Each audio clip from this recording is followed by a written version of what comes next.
కాకినాడ జిల్లా తిమ్మాపురంలోని శ్రీ మహాలక్ష్మి సమేత మహావిష్ణువు ఆలయంలో తొలి ఏకాదశి వేడుకలు ఘనంగా జరిగాయి. ఈ పర్వదినాన్ని పురస్కరించుకుని స్వామి అమ్మవార్లకు వేద మంత్రాల మధ్య పంచామృత అభిషేకాలు నిర్వహించారు. శయన ఏకాదశిని ఆసరా చేసుకుని ఉదయం నుంచే భక్తులు భారీ సంఖ్యలో ఆలయానికి తరలివచ్చారు.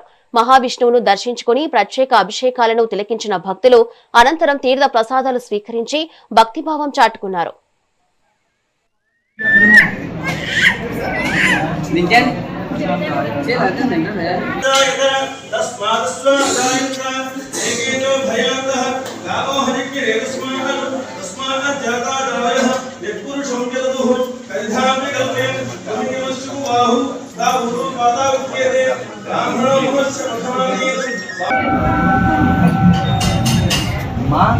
అలా పక్కకి నుంచి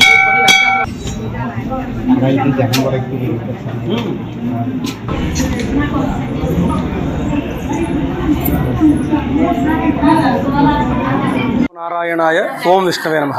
ముందుగా సనాతన ధర్మ భక్తులందరికీ కూడా తొలి ఏకాదశి మహాపర్వదిన శుభాకాంక్షలు తెలుపుతూ, ఇది టీ తిమ్మాపురం గ్రామం మహావిష్ణు దేవస్థానం అండి, తుని మండలం, కాకినాడ జిల్లా.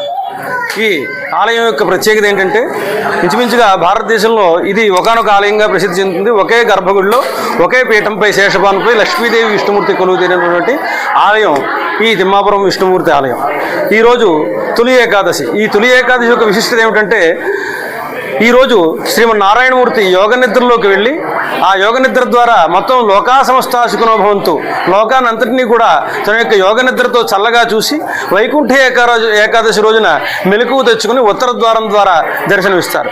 అలాంటి ఈ తొలి ఏకాదశికి ఇంకో పేరుంది, దాన్నే శయన ఏకాదశి అంటారు. అంటే ఈరోజు మహావిష్ణువు యోగ నిద్రలోకి వెళ్ళేటువంటి రోజు.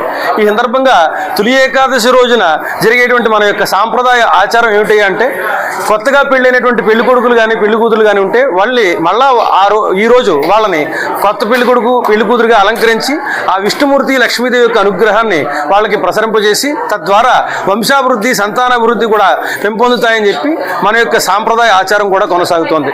ఆ రకంగా ఆలోచించినట్లయితే ఈరోజు అంటే తొలి ఏకాదశి రోజు మహావిష్ణువుకి ఎంతో ప్రీతికరమైనటువంటి రోజుగా చెప్పబడుతోంది. ఈ రోజున స్వామివారికి పంచామృతాలతో అభిషేకం చేయించి తులసీ దళాలతో స్వామివారికి అర్చించినట్లయితే, మళ్ళీ వైకుంఠ ఏకాదశి రోజున ఉత్తర ద్వారం దర్శనం చేసుకున్నట్లయితే దేవతలకి ఎంత పుణ్యం అయితే ఇస్తాడో అంత పుణ్యాన్ని ఈ రోజున కూడా ఆ మహావిష్ణువు లక్ష్మీ సమేతంగా ఇస్తాడని చెప్పడానికి పురాణం ఉంది. నారాయణ